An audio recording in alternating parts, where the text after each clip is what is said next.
नमस्कार, आप देख रहे हैं सी न्यूज़ 12। तो मैं हूं ऋषभ सक्सेना। वक्त हो गया है राजस्थान बुलेटिन का। राजस्थान बुलेटिन में बात होगी जोधपुर की, जहां अवैध मादक पदार्थ तस्करी के कुख्यात हिस्ट्री शीटर एवं हार्डकोर इनामी को ऑपरेशन मद राघव चलाकर धर दबोचा गया। साथ ही बताएंगे कैसे मेहरानगढ़ दुखांतिका की 17 बरसी पर श्रद्धांजलि सभा आयोजन किया गया। ऐसी तमाम खबरों की विस्तार चर्चा करेंगे इस बुलेटिन में। राजस्थान के श्रीगंगानगर में विनोबा बस्ती स्थित 67 वर्ष पुराना दुर्गा मंदिर भक्तों की आस्था का प्रमुख केंद्र है। नवरात्रि के 9 दिनों में यहां दूर दराज से भारी भीड़ उमड़ती है। भक्तों के अनुसार मंदिर में माता के कई चमत्कार अनुभव किए गए हैं, जैसे कानूनी मामलों में सफलता और गंभीर बीमारियों से स्वास्थ्य लाभ। सुबह और शाम नियमित महाआरती होती है, जो शांतिपूर्ण और आध्यात्मिक वातावरण प्रदान करती है। नवरात्रि के अंतिम दिन नवमी को विशेष महाआरती आयोजित होती है, जिसमें 21 दियों का उपयोग होता है, जो भव्य और दर्शनीय अनुष्ठान है। ये मंदिर श्री गंगानगर के लोगों की गहरी आस्था और विश्वास का प्रतीक है। जय माता जी की। सर्व मंगल मांगल्ये शिवे सर्वार्थ साधिके, ओम शरण्ये त्र्यंबके गौरी नारायणी नमोस्तुते। सभी भक्तों को जय माता जी की। ये दुर्गा मंदिर विनोबा बस्ती की स्थापना हुए आज 67 साल हो गए। दुर्गा मंदिर की स्थापना करने में यहाँ के हमारे पूर्वजों का बड़ा ही योगदान रहा है, जिसमें गोल बाजार में एक दुकान पे कीर्तन करके पैसे इकट्ठे करते थे। वहीं से लोगों के घर में जाकर कीर्तन करके इस भवन का निर्माण हुआ। आज माँ की अपार कृपा है। इस मंदिर के अनेकों चमत्कार जो हमने अपनी आंखों से देखे हैं, अनेकों लोगों को माँ की कृपा से माँ ने अनन्य धन से भरपूर किया। यहाँ का सबसे एक लाइव चमत्कार, पूर्व के विधायक राजकुमार गौड़ को माँ ने आशीर्वाद दिया, वो यहाँ से निर्दलीय विधायक बने। और उसके बाद चमत्कार माँ के अनन्य भक्तों में बताऊँ तो शाम हो जाएगी। अभी 2 साल पूर्व मेरे अगेंस्ट लोगों ने मुझ पर झूठा मुकदमा बनाया और माँ ने क्लीन चिट दे दी। इतना चमत्कार इस माँ के मंदिर का मैं आपको बता नहीं सकता। माँ की कृपा हर भक्तों पर होती है, जो सच्चे मन से यहाँ आते हैं उनकी हर मनोकामना पूरी होती है। यह प्राचीन मंदिर बन चुका है। मैं गंगानगर की जनता से निवेदन करूँगा, आप नवरात्रों में माँ के मंदिर में अपनी अरदास लगा कर जाएँ और अपनी मनोकामना पूरी करवाएं। माँ की कृपा सब पर होगी। जय माता दी। श्री गंगानगर से सी न्यूज़ संवाददाता नरेश की रिपोर्ट। एटीएस राजस्थान की टीम ने ऑपरेशन मदराघव के तहत अवैध मादक पदार्थ तस्करी का कुख्यात हिस्ट्री शीटर एवं हार्डकोर इनामी अपराधी श्रीराम उर्फ संजय बिश्नोई को गिरफ्तार किया है। आरोपी पर बाड़मेर पुलिस ने 25,000 रुपए का इनाम घोषित किया था और उसके खिलाफ लगभग 15 वर्षों में 23 आपराधिक मामले दर्ज हैं, जिनमें अधिकांश मादक पदार्थ तस्करी और आर्म्स एक्ट से संबंधित हैं। 38 वर्षीय आरोपी ने 2010 से अवैध मादक पदार्थ तस्करी में संलिप्तता बढ़ाई और डोडा चूरा तस्करी के प्रमुख गिरोह के साथ मिलकर काम किया, जिसके बाद वर्ष 2018 में उसके एक सहयोगी की मुठभेड़ में मौत हो गई। वह इलाके का सरगना बन गया। पहले वर्ष 2012 में गिरफ्तार होकर जेल में रहने के बाद वापस इसी धंधे में शामिल हुआ और 2020 में पुनः पकड़ा गया। अप्रैल 2025 में पैरोल लेकर फरार हो गया था, जिसके बाद वह जोधपुर व बाड़मेर के आसपास छिपा हुआ था। गिरफ्तारी से मादक पदार्थ तस्करी में सक्रिय इस अपराधी को बड़ा झटका लगा है। राजस्थान राज्य से मादक द्रव्यों के नशे की तस्करी के धंधे को निर्मूल करने और समाज में नव जागरण लाकर नशा अभियान करने के लिए पूरी राजस्थान पुलिस दृढ़ प्रतिज्ञ है, कृत संकल्प है।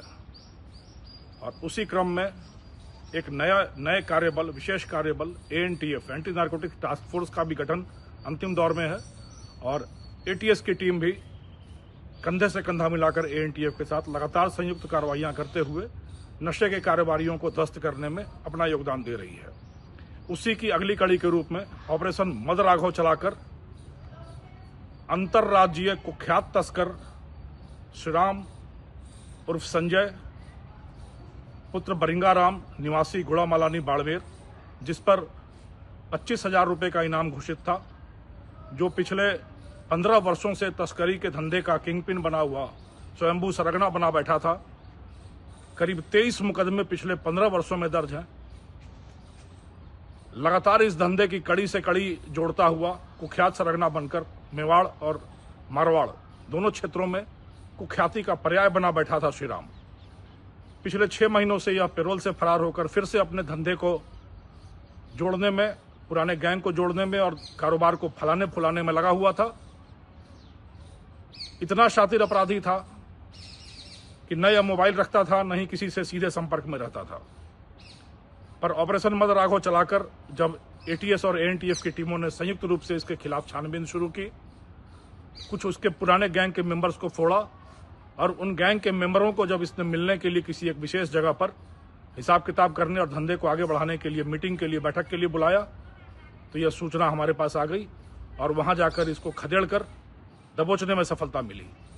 इस कुख्यात स्वयंभू सरगना की जो कहानी है वह भी बिल्कुल उसी पुरानी कसौटी की कहानी है कि पहले इसने बर्तन का व्यवसाय शुरू किया, पर उस व्यवसाय में ज़्यादा फायदा न देखते हुए इसने मंदसौर, नीमच और चित्तौड़ के इलाके से मादक द्रव्यों की तस्करी मेवाड़ और मारवाड़ की तरफ करने का धंधा शुरू किया। पहले 10,000 रुपये पर ट्रिप के हिसाब से शुरू किया, प्रति ट्रिप 10,000 रुपये लेकर, और कुख्यात भागीरथ जानी और खड़ताराम जाट के गैंग में शामिल हुआ। 2018 में पुलिस मुठभेड़ में खड़ताराम जाट की मृत्यु के बाद यह उस गैंग की कमान इसने अपने हाथों में ले ली और स्वयंभू सरगना बन बैठा और लगातार मादक द्रव्यों की तस्करी की बड़ी खेपें ला लाकर पूरी युवा पीढ़ी का भविष्य नेस्तनाबूद करते हुए समाज में नशे के जहर को अखंड फैलाता हुआ यह बुलंदी के शिखर तक पहुंचा।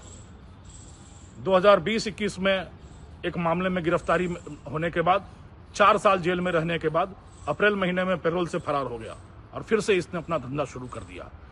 इस अपराधी के खिलाफ राजस्थान और गुजरात में करीब 23 प्रकरण दर्ज हैं।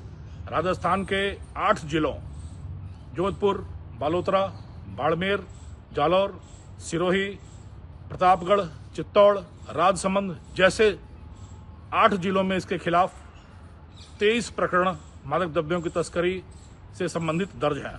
इसकी गिरफ्तारी के साथ ही एक बड़े गैंग के खुलासे और पटाक्षेप की बलवती संभावना है तथा इसी तरह एएनटीएस, एएनटीएफ और एटीएस हाथ से हाथ मिलाकर, जिला पुलिस के साथ हाथ मिलाकर, सभी सहयोगी संगठनों के साथ हाथ मिलाकर राजस्थान से इस नशे के दानों को जड़ से समाप्त करने में और समाज में नया विहान लाने के लिए दृढ़ संकल्प है। और मैं उम्मीद करता हूं जिस तेजी से, जिस प्रतिबद्धता के साथ पूरी टीमें कार्य कर रही हैं, बहुत शीघ्र हम लोग राजस्थान को नशा मुक्त कर एक नया विहान, नशा विहान लाने में सफल होंगे। धन्यवाद। जोधपुर से सी न्यूज संवाददाता आनंद शर्मा की रिपोर्ट। जोधपुर में मेहरानगढ़ दुखांतिका की 17वीं बरसी पर श्रद्धांजलि सभा आयोजित की गई, जहां 30 सितंबर 2008 को मेहरानगढ़ किले में हुई इस घटना में 216 युवाओं की अकाल मृत्यु को याद किया गया।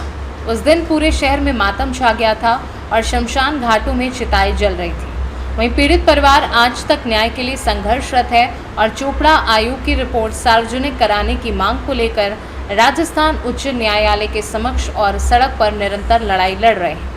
श्रद्धांजलि सभा जालोरी गेट चौराहे पर शाम 6:30 बजे आयोजित की गई, जिसमें मेहरानगढ़ दुखांतिका परिवार मंच के संयोजक एडवोकेट विजय राव, सचिव मानाराम कड़ेला समेत कई सदस्य और पीड़ित परिवार मौजूद रहे और उन्होंने दिवंगत युवाओं की आत्माओं को श्रद्धांजलि अर्पित की।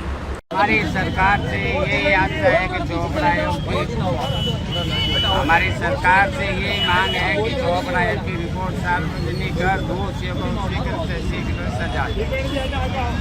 हम 17 साल से सड़क पे लड़ाई भी लड़ रहे हैं और हाई कोर्ट में भी याचिका लगी हुई है, लेकिन हाई कोर्ट में भी अभी 8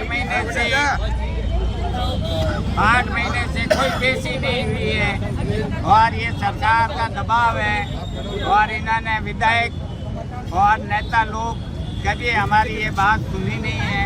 अगर उनके भी घर का अगर कोई बच्चा जाता है तो उनको महसूस होता है कि दर्द कैसा होता है, पिता का, माँ का दर्द कैसा होता है। मेरा परिचय मानाराम करेला, मेहरानगढ़ दुखांतिका सचिव। 2008 को जोधपुर स्थित मेहरानगढ़ दुर्ग में 216 नौजवान बच्चों की अकाल मृत्यु हो गई। उस दिन पूरा जोधपुर शहर में कोई भी चूल्हा नहीं जला था, परंतु पूरी रात शमशान जला था। और 216 युवाओं की अकाल मृत्यु के बाद न्याय के वादे के साथ तत्कालीन वसुंधरा सरकार ने चोपड़ा आयोग का गठन किया और चोपड़ा आयोग की दी हुई सलाह पर 2.5 करोड़ खर्च करने के बाद चोपड़ा साहब ने कुछ सलाह दी थी।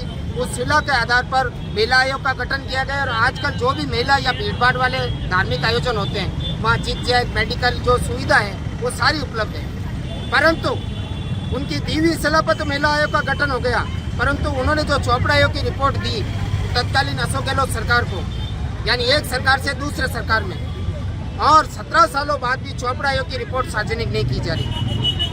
आम आदमी से लेकर पीड़ित परिवार हम सबको पता है कि किसकी गलती थी, किसकी चूक थी, किसने जिम्मेदारी नहीं निभाई। इस वजह से 216 बच्चों की एक साथ अकाल मृत्यु हुई। बावजूद इसके किसको बचाया जा रहा है? हम सरकार के मुंह से सुनना चाहते हैं कि आपने चोपड़ा आयोग बनाया, इस हादसे का कारण क्या है, कौन जिम्मेदार है, सरकार उनको क्या सजा देगी। अब बड़े अचंभे की बात है कि पहले तो हमारे 216 नौजवान साथियों पे ये कलंक का टीका लगाया गया कि वो बच्चे शराबी थे और ये हादसे की वजह शराब है, वो शराब पी के गए थे। तो उस समय भी हमने कहा था कि जो बच्चे माँ का दर्शन कर ही नहीं पाए, प्रसाद चढ़ा ही नहीं पाए, तो उन्होंने भोग कैसे कर लिया। अब ये तो एक बात रह गई, पर सबसे बड़ी बात है कि भाजपा सरकार और कांग्रेस सरकार उनके द्वारा इस चोपड़ा आयोग की रिपोर्ट को सदन के पटल में रखने से पहले 3 लोगों की कमेटी बनाई थी। दोनों सरकारों ने 3-3 लोगों, उन्होंने न्याय तो दिया नहीं, हमारे जोधपुर की मेहरानगढ़ की माता के सर पे कलंक का टीका लगा दिया, ये कहते हुए कि हम चोपड़ा आयोग की रिपोर्ट इसलिए सार्वजनिक नहीं कर सकते कि अगर ये रिपोर्ट सार्वजनिक की तो ये मिथक है, उपद्रव हो जाएगा, अव्यवस्था फैल जाएगी। तो अब आप ये बताइए कि जिस मिथक माँ चामुंडा को ये मिथक कह रहे हैं, उस माँ चामुंडा की अंदर आस्था रखते हुए 216 बच्चे गए और आज भी पहला नवरात्रा कई बच्चे और दर्शन करने गए, तो यानी वो मिथक है। हमारे दिवंगत साथियों पे शराबी का कलंक लगाया और माँ चामुंडा के सर पे कलंक का टीका लगा दिया कि वो मिथक है। तो इससे ये साफ जिम्मेदार है कि इनमें ना तो धर्म है ना भगवान है, ना ये आत्माओं से डरते हैं ना भगवान से डरते हैं। जोधपुर से सी न्यूज़ संवाददाता आनंद शर्मा की रिपोर्ट। फिलहाल के लिए बुलेटिन में इतना ही। देश और दुनिया की तमाम खबरों के लिए देखते रहिए सी न्यूज़ भारत।